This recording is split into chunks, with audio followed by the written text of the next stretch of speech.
Hi guys, it's me.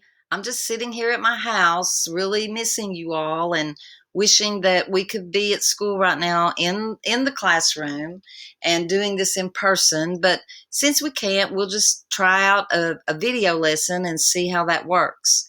Um, as you know, if you've been through the first 2 days of your lesson, you know that this week we are reading persuasive articles. And a persuasive article is nonfiction, and it is written to state the author's opinion on a controversial topic. And the controversial topic that we are looking at this week is genetically modified foods, or GM foods. Um, and yesterday, you read an article called Food Fight. And the article was written to try to persuade you to agree with the author and their point of view regarding genetically modified foods. So, as you are reading a persuasive article, you need to look for details in the text that give you the author's point of view. You're looking for reasons and evidence that the author chooses to present, and that's going to give you the opinion or the point of view of the author that wrote the article. So let's take a look real close at a couple of sections of this story, and let me show you how you can look for these details and evidence to find out the author's point of view. So if we go to the section called Support for Superfoods, we're going to read and we're going to look for reasons and evidence that help us to figure out what the author's point of view is. So let's read and see if we can find some. Scientists believe the new techniques can create crops with a resistance to pest and disease. BT corn is a genetically modified food. So here he's telling us about a genetically modified food known as BT corn. It has an insect-killing gene that comes from bacterium. Farmers who grow BT corn can use fewer chemicals while they grow their crops. Hey, I think that might be a positive there. If they can use fewer chemicals while they grow their crops, then that is going to be something that I want to put in the back of my head, or maybe even make a list of things that I can pull out that is important. So I might add this to a list. Farmers who grow BT corn can use fewer chemicals. All right, let's keep reading and see if we can find any more details. That is good for the farmer and the environment. Well, he's telling us right here that because they use fewer chemicals, that is something that is good for the farmer, because they don't have to use their money to buy so much pest control products, and it's good for the environment. So that would be another detail that we would think about when we're trying to decide what the author's point of view is. So I'm going to add that to my list. And let's keep reading. Some superfoods are extra nutritious. I'm thinking right here he's telling us something really positive. If GM foods are extra nutritious, then that is a real good reason to be in favor of growing them. So I'm going to add that to my list. In this section, he goes on to talk about golden rice being extra nutritious, and he's given us an example. Golden rice has been genetically modified with 3 different genes. One gene is a form of bacterium. The other 2 are from daffodils. The new genes help the rice to make a nutrient that prevents some forms of blindness.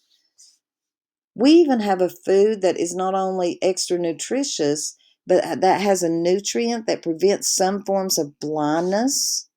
Now, to me, that is another detail that I would think that he is trying to tell to make me agree with his opinion. So when I think about that and how they have to use fewer chemicals and how they're good and that's better for the environment and how that GM foods have been created to be extra nutritious, then that tells me that this author is in favor of growing genetically modified foods. And that's just looking at details from this section. So let's take a look at another section and look at it real close and see if we can find some details. In this section called Safety Issues, the author not only will give us his idea, but in this section, he is actually giving us what the opposing viewpoint is and why they feel the way they do. And I know in writing class, I know Miss Walters has told you when you write an opinion piece that it is good for you to give the other side's viewpoint. And, we've been talking about perspective this week too. And it's good to know that people can look at things in different ways. And it's good to know those different ways. And sometimes you have to look at them and you have to weigh the good and the bad and figure out which one you think is best for you. So let's take a look at how he or this author has given us the other side's viewpoint. He says many people have disagreed with the idea that GM foods are a good idea. So he is giving us straight up here that he's telling us that people don't agree with his idea. And then he's given us details about what they worry about. They worry GM foods will hurt the environment and humans. One concern is that plants with new genes will crossbreed with weeds to make pesticide-resistant weeds. So that would be how they would hurt the environment. Another concern is that GM foods may trigger allergies. That's why they think it would harm humans. Goes on to say genetically modified crops are prevalent or widespread in the United States, but some people will not buy them because of health concerns. So he's telling us that they are widespread, they are prevalent in the United States, they are grown a lot there, but people are worried about them because of health concern. And as a result, many companies avoid GM foods. Although, here's your key word here, although there is no physical evidence that they are unhealthy. So he's telling us the other side, but he's saying there's no reason for them to think that because there's no physical evidence that they are unhealthy. So I'm going to make a mental note of that, or I might even write it down on a chart so that I can keep my ideas straight, that he says there is no physical evidence that they are unhealthy. And look what I did. I did not put a capital there and a period.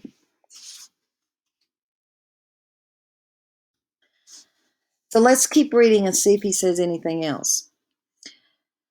Time will tell. Genetically modified foods have not hurt anyone. Straight opinion here. He's telling you that genetically modified foods have not hurt anyone. So I'm going to go over here and I'm going to put that in my list. GM foods have not hurt anyone. Most genetic researchers think that if troubles do crop up, they will be manageable. It is important to keep researching GM foods because these types of foods can better fight the world's chronic hunger problem. So he's telling us that it's important to keep researching them and keep working with them because they are the best way to fight the world's chronic hunger problem. So I'm going to add that over here to my list. GM foods can better fight the world's chronic hunger problems.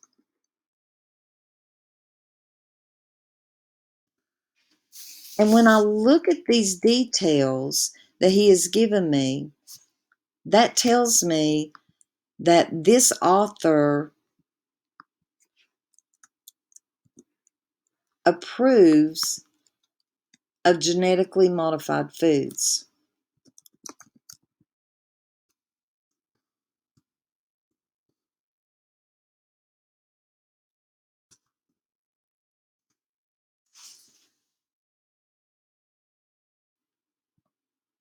So I hope that helps as you read the next story, because as you read today's story called A New Kind of Corn, I want you to look closely for evidence, for details, where the author is giving you an opinion about what he thinks. Will the author give you the opposing viewpoint like this one did? I hope so, because anytime that you are giving your opinion, it's good to give the opposing viewpoint and then to counter that with your viewpoint. I hope that makes sense. But so look real closely today as you're reading The New Kind of Corn to look for details that prove the author's viewpoint on that. So I hope you've enjoyed this, and let me know what you think, and let me know if it helped you to be able to identify an author's point of view as you were reading a persuasive article. Have a good day. Keep reading. I miss you.